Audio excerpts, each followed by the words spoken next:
價格高過甜品店。继雪糕界的奢侈品，曾经受人追捧的哈根達斯为什麼賣不動了呢？從巔峰時期貢獻母公司全球冰淇淋業務的半壁江山，到如今門店縮減、客流暴跌，甚至淪落到頻頻被傳賣身的地步，這個曾被稱為雪糕界的愛馬仕的貴婦品牌，究竟是怎麼一步步淪落到39元一根沒人吃的慘淡地步的呢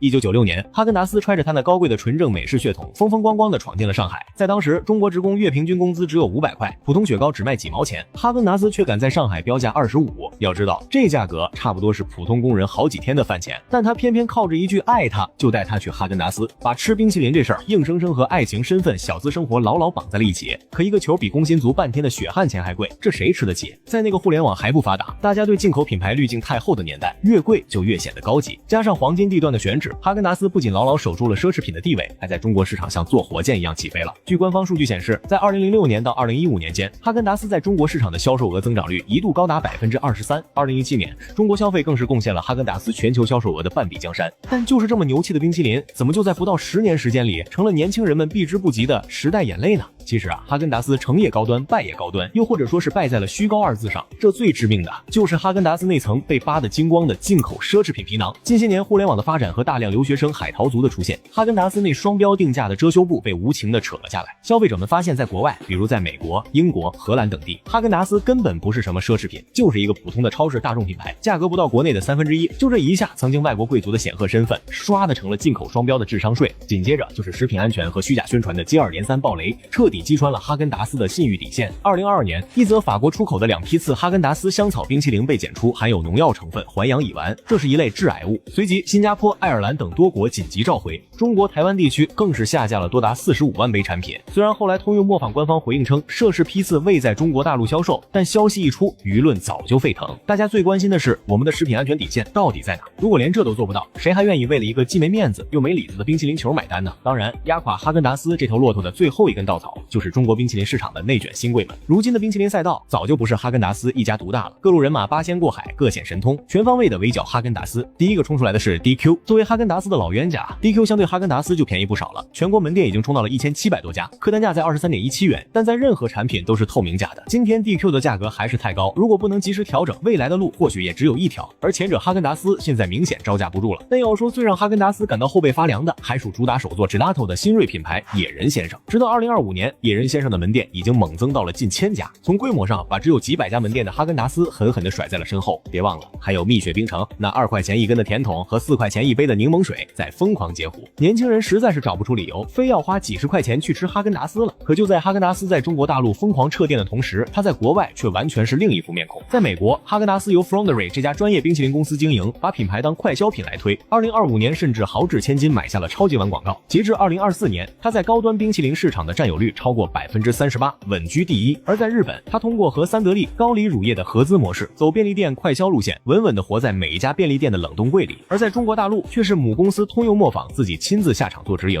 結果搞得一地雞毛。這3個市場的3種策略，恰好印證了一個殘酷的現實：決定品牌命運的從來不是配方本身，而是背後的運營思路和商業打法。或許真的应了那句話，不是哈根達斯不好吃了，也不是中國人吃不起一根39塊的冰淇淋了，而是我們見過的世面多了，吃過的好東西也多了。